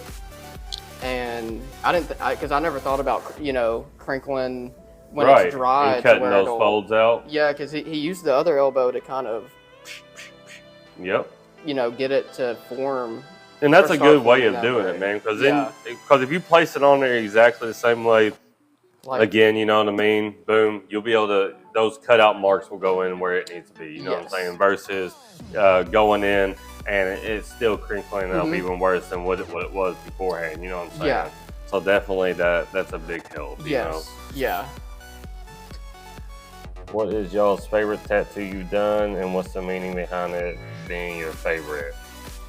Yeah, what's that? What's your favorite one, buddy? I would say probably still to this day, the Naruto lava lamp I did. And that was a good one, dude. That was a really good one. Just because it was so cool, and it was my first, like, I designed that one to be like, okay, my first convention, this is like, to me it was like, okay, this is my baby. I have to like perfect this tattoo, you know, and yeah, man, that's probably my favorite. It's every time I look at it, I'm just like, it just makes me like happy to see, because it healed so well too. And yeah, absolutely, it's kind of like, it's a little different. Like with anime, you see a lot of characters, which I like the characters, but this was kind of like a twist. You know it's almost like a little twist with anime. Like I did a lantern that was like an anime lantern, but it wasn't directly, you know, the reference was there. Like I think that's pretty cool too. Right. But yeah, probably that one, or the Greek sleeve that I like that one a lot, man. Actually, dude, that one's fantastic, man. That one's really, really nice. Thank you, man. My first sleeve completion too. Really? That was like, So you did a great job doing that, especially it being your very first sleeve completion. That's awesome. Awesome to the client for, you know, sticking with the artist on that, dude. Oh yeah, dude. He spent we banged it out in like 4 or 5 months. Really? He was booking, like, he would finish the session, book me this time next month, and so he was just one winter just rolling through his arm, and hell yeah, it was pretty cool. Yeah. See, that's awesome, man. I would definitely probably say I can't really choose between one. I got these tattoos. I love them. Like I love these. Like I love these tattoos so much. I wish they were on me. Like nice. So, and I really like whenever I get that way, because like that's when you know you put every ounce of fucking love into that thing. You know what I'm saying? So I will say the one I did on my wife for the convention at the Ink Masters one. I love that the Harley Quinn's cheekbone, dude. Look, cheeks are one of the most scariest things for me in portrait stuff. So I don't mind the lips and the eyes are my favorite things to do. The cheeks and the nose, one little the hiccup on the nose, buddy. That nose looks fat, that nose looks skinny. And then if you mess up on the cheeks, it looks like they went through a hard time with drugs. Yeah. You know what I mean? Oh, yeah. And I'm like, God. The nose, I have to like mentally prep myself. Oh yeah, almost take a break. Like, just like one little stroke, it's like. Turn it all the way down too, just so there's one little video mess of it might be really light enough to not notice. You know what I mean? Like, oh, that's just his pores. Right? Yeah. No, but that's definitely one of my favorite ones, man. And I like there was this client of mine that I got both their the chest done. It's the dragon on this side and the castle on this side, the Coliseum. Yeah, that one was sick. Dude, I think that back piece he did. Oh, I absolutely love that back piece, dude. Insane. Thank you, man. I worked my ass off on that back piece, and it was. I showed Keith, and he was like, "Holy shit!" Dude, we're not even finished with it yet. Really? Yes. Damn. So we still got the opaques left to do, the color work left to do, which is still turning out great. You know what I mean? Dude, I love that back piece, and like the black that's in it is so well saturated on this man's back. It looks so nice. You know what I mean? The depth that's in it, it looks so unreal. I was gonna say from a distance, it's like, you know how it's like some kind of look better at a distance, some look better close. That was one where it was like close and distance, like it looked like really freaking. Thank you know what I mean? I appreciate that a lot, dude. Seriously, and that guy, he is an awesome client, man. He sat through every single one of those sessions without moving a bit, and if he tensed up a little bit, man, it went away. You know what I mean? It just went down, and I was like, man, I couldn't think of a better client to be able to sit through all that with me. Yeah, this woman said, Colton, you remind me so much of my brother.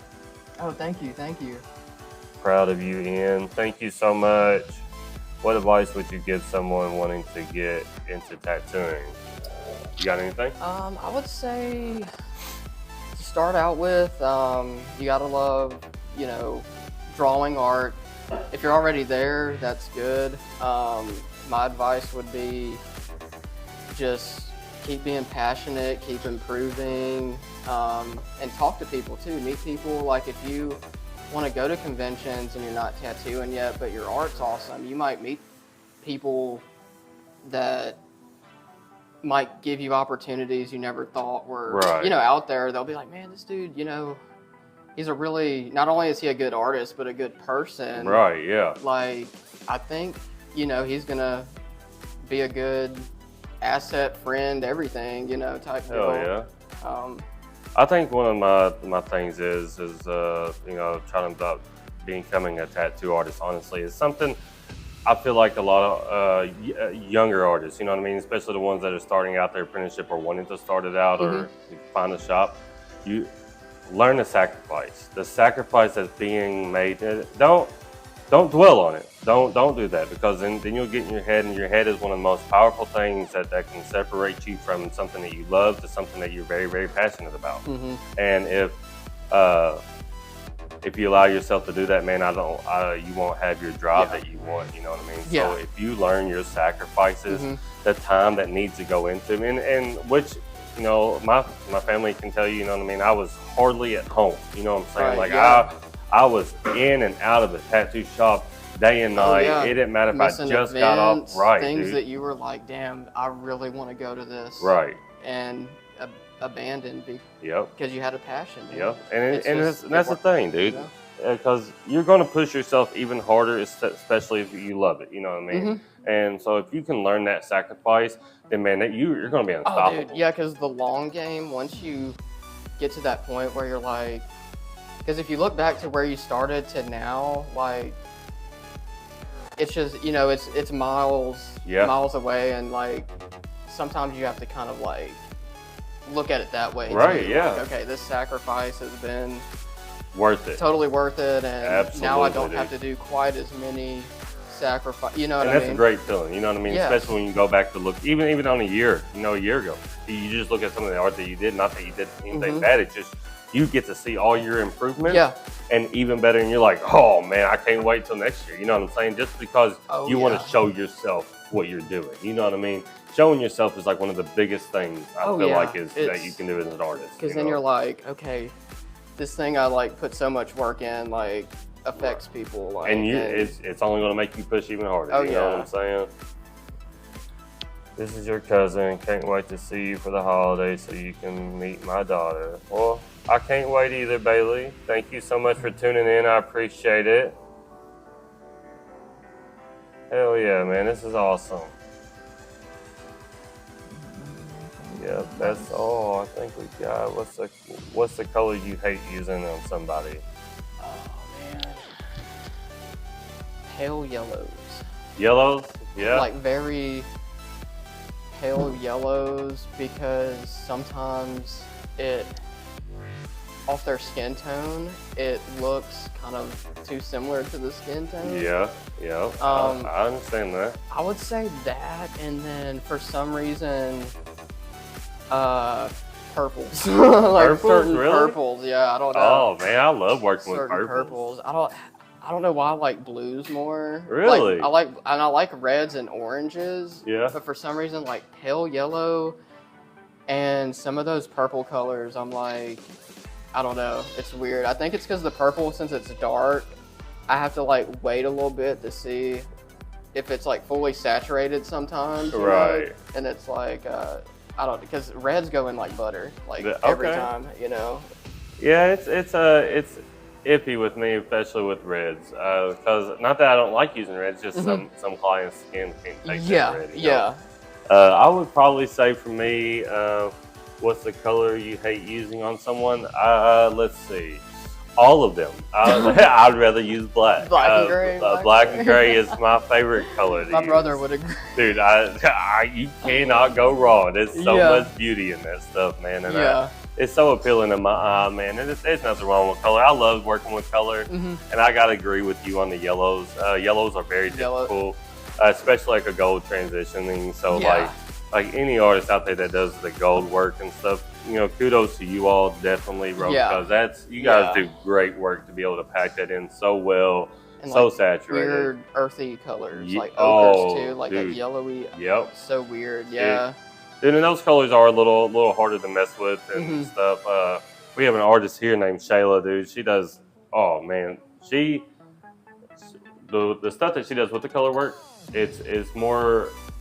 It gets me to think like, oh my God, how do you do that? Like I don't. I know I can't. You know what I mean? Like I know I have a difficult time, or I stress myself out way too much on it. You know what I mean? Yeah. So if I do have any kind of pieces that come in, and they're color pieces, I'll always go to her for any kind of color advice, just because I know that she would help me out the best that there is. Yeah. You know what I mean? And she's really, really cool with that. So that's really awesome to have at a shop. You know what I mean? Oh yeah. What's Colt's favorite tattoos to do? Favorite tattoos to do? I would say between black and gray realism or like cool neo-traditional, kind of like. Yeah. Because I feel like with neo-trad, you can add different twist in there, and that's kind of cool. You can, dude. I like the neo-trad. I really like the different line weights they use. Yeah. You know what I'm saying? So like, because even the line work looks badass. Oh yeah. It's like, yeah, dude. Because you got so many different line weights inside of the neo stuff. You got the thick ones, the thin ones, the very, very lightly done lines, and I'm like, man, that's what really appeals me to it. And you can kind of style blend with it too, which is pretty neat. Hell yeah. But I like the realism too, because it's like when I was just drawing before tattooing, I would just draw with pencil, celebrity portraits or realistic stuff. So I've always been drawn to kind of like printer-like kind of, of an image to an extent, which is kind of cool. So do you now? Which one would you go for first? If someone walked in and you only had time for one more tattoo, two people came in, they got the neo-trad and they got the realism. Which one you taking if it was up to you? Oh. And either one got to do whatever you wanted to do. Either one. Whatever I wanted to do. Whatever you wanted to do, not them. I would pick the neo-trad. Oh, it's still good. It's still good. I love black. Just because I'd be like, I could probably do some like goofy stuff with it. No, you can. Dude. There's a lot of fun with it. You can't go wrong with neo-trad, dude. It's definitely a good art style, man. I really love that. So I guess my color is like I'm fighting against my nature. Yeah, yeah, dude. I feel you. Do you use any glow in the dark ink at all, or have you? No, I don't do the glow in the dark stuff. I've had people request it. I just don't know much about it for one, and you'd need like, the black light setup obviously to do it, but then there's also longevity of the ink too, so I don't know, it's just something I've never really had an interest to kind of. I see that, 'cause I just feel like it wouldn't last as long as, a regular tattoo. It'd be cool to do it like on a little banger, just to kind of see how it does. But you did it. Yeah, I wouldn't want to make it like a regular, hey, I'm doing black light tattoos all the time. I feel like I'd be like, man, because wouldn't you have to tattoo it and then? Yeah, I feel like you had tattooed underneath the black light. That's what I was. You know what I mean? Like, or at least have it on next to it. Yeah, like. Because there's no way you could probably see it as well, you know what I mean? Especially if someone had like a tannin tone to their skin, you know what I mean? I feel like it would almost kind of make it to where you couldn't see what it is. It's kind of cool, but it's also, I don't know, it's more gimmicky. Right. I feel like, which I mean, like I said, it's cool. It's kind of like, when people get little party tats or like it's cool. It's not a significant meaning. It's just they want to see it, try it out, and get something that's cool. It's definitely interesting, but I just don't really. I've never been kind of drawn to the black light stuff. I feel you. I've always thought it was been pretty cool, but I never really had bought any and tried it out either. So how do you guys know tattooing was what you wanted to do for your career? Well, like I said, I've always had the art background, but when I literally hate to bring up Ink Master when I say it, but that kind of introduced me to watching people actually tattooing. You know what I mean? Like seeing them tattoo and the sticking the stencils and stuff like that. Because then I was like, dude, this is a really neat process, So that kind of turned or brought my attention to tattoos, I guess you could say. Mine was a little bit more of a different route. I was more mine and my little brother's mother. You know what I mean? She pretty much drove us around whenever she was out of prison. We were pretty much in either some kind of biker gang related facility, biker gang related house. We was always around some sort of gang affiliated type of thing. Yes, it was hood, whatever you want to call it, man. Rough parts. Right. So I saw tattooing at a very young age, you know what I mean? So these guys were tattooing each other and I was like, man, I want a tattoo, you know what I'm saying? I want one. They're like, no, little man, your mama will kick my butt, something like that, you know what I'm saying?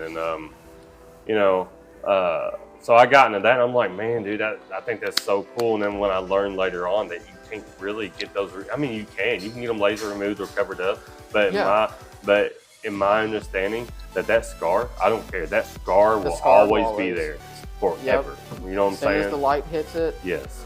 And you can see it. And that's the thing with me, man. I find it to be so permanent that this is something you're dying with. You know what I mean? Like it's going on you till you're dead. You know what I'm saying? And that's something that I really cherish about, because that's what made me really fall in love with it even harder. Because knowing that I could put something that's my art, that's something I love to do, on that someone's willing to have from me. You know what I mean? The rest of their life. You know what I mean? Whether or not they just got it when they're 18, they just got it when they're 54. You know what I'm saying? I think that's so neat that they really want something that's from me. You know what I mean? Definitely. And I really cherish that a lot. Yeah, especially clients that drive out too. Right, dude. Man, out of these people that are literally stone's throw away from you. Right. You found me and, just liked my work like that. Because I've had people come from Georgia, New York, Florida, Alaska, Kansas, Texas, and not that I find it crazy and for them. It's just I find it amazing. You know what I mean? Like, man, you drove this freaking far to come see me. They're like, yeah, why not? I'm like, no, I appreciate it, and it makes me want to buy them lunch. You know what I mean? During our tattoo session, just because it showed more appreciation to them, that kind of thing. But yeah, dude, I absolutely love that kind of thing, especially when they're driving out like that. Oh yeah, dude, it's crazy. Ernie said, "What's up, turds?" What's up?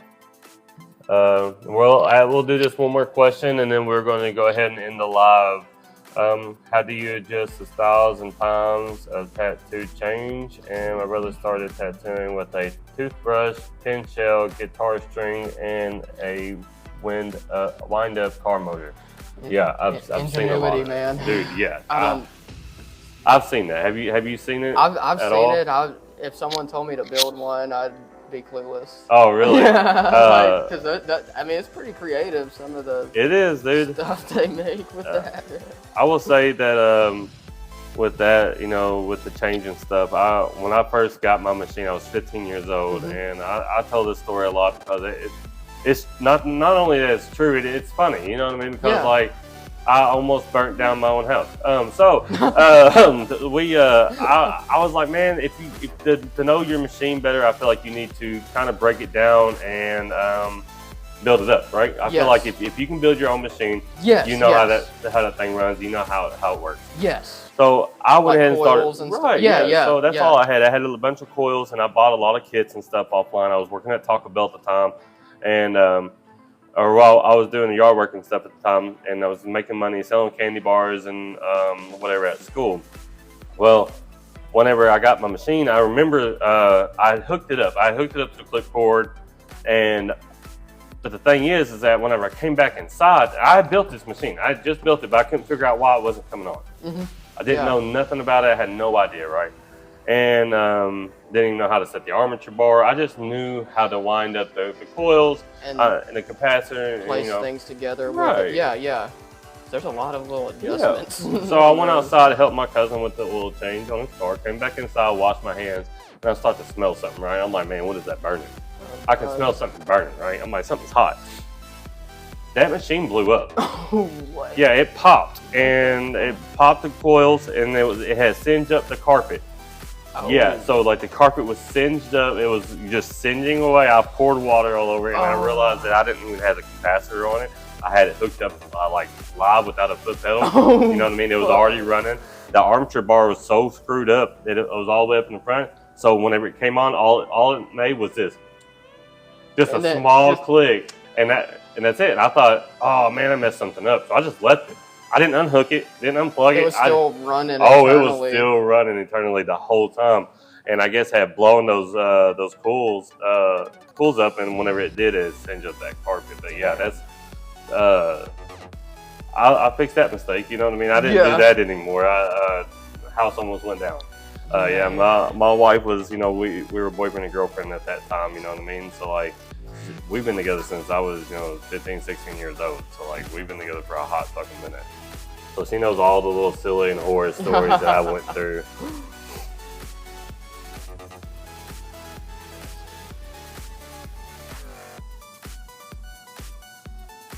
And yeah, with the changes thing, I mean, I think there's been a lot of good changes actually, because I mean, I know there's always bad changes, but I feel like there's always gonna be a change that someone doesn't like. Yeah. It affects everyone differently, but I feel like lately, especially this last year or two, I feel more like artists have been, and maybe it's just because now I'm like meeting them and kind of like seeing more of them too, but I notice more artists elevating each other, and that's good, pushing their cleanliness, their everything, basically. Like it's just like like I just feel like the quality, everything has within the last even year has just been it's been driving like to the roof. Moved from here to freaking here. Yeah, big jumps, not no small steps or nothing. It's definitely been big major jumps, you know what I mean, in this industry. And which I love to see, and I want more of the love and support from everybody. Oh yeah, I love seeing other artists post pics with their awards, or if they got featured, or something. I'm just like, man, I remember seeing like Maddox, for instance. I remember when he was like first kind of starting out. I met him at the Old Ties convention. Oh, hell yeah. And he was about to, I think, start his apprenticeship at the time. Yeah. But seeing him like go from, you know, being kind of like paper artist to tattoo, I mean, he started off strong, and now he's like, you know what I'm saying? It's just cool seeing him like start off, and then now he's entering freaking leg sleeves and, you know, just like that's crazy cool. anime, yeah. That's cool, man. All right, well, I guess that's all the questions for today, and I appreciate everybody watching that's tuned in today. And I want to let everybody know I appreciate everybody coming in and checking out Colton and kind of asking questions and stuff. And if you guys have any more, definitely leave them in the comments below. And if you guys want to go ahead and follow the page, let's do that. And a lot of likes, a lot of love. I am going to have Annabelle from All American on Monday come up here. We're going to introduce her on the podcast, talk with some things on there, and hopefully you guys have any kind of questions you guys would like to ask her. Most definitely, please feel free. And we want to say pretty much thank you guys. And if you got anything you want to say, buddy, go for it. Oh yeah, thank you for having me, man. Yeah, absolutely. Yeah, this has been a lot of fun, and yeah, I appreciate you guys watching and supporting. Definitely follow this dude and his channel. It's a really cool thing he's starting up, and I think it'll really bring a lot of local people together and even their clients. So, hell yeah. Yeah, thank you guys for the love and the questions. And what's your IG, so we can let everybody know on here too, so they can give you a follow and that kind of thing. Oh yeah. And kind of remind the folks here, you know, kind of where you're from or where you're tattooing at, so that they can kind of know the shop's name, your IG, and your Facebook and stuff like that. Yeah. I'm out of Dixon, Tennessee, at Inquisition Tattoo Collective, and my Instagram is Coltrain_45. All right, man. You guys heard it. Definitely go give Colton a follow. If you haven't followed my page or my Instagram, especially if you haven't followed the Not Famous Radio, go ahead and check it out. Follow that as well. Check out all his stuff, man. He's a great artist, great person. Go check him out at the shop. And remember, guys, not famous, we're just loud. Thank you all so much.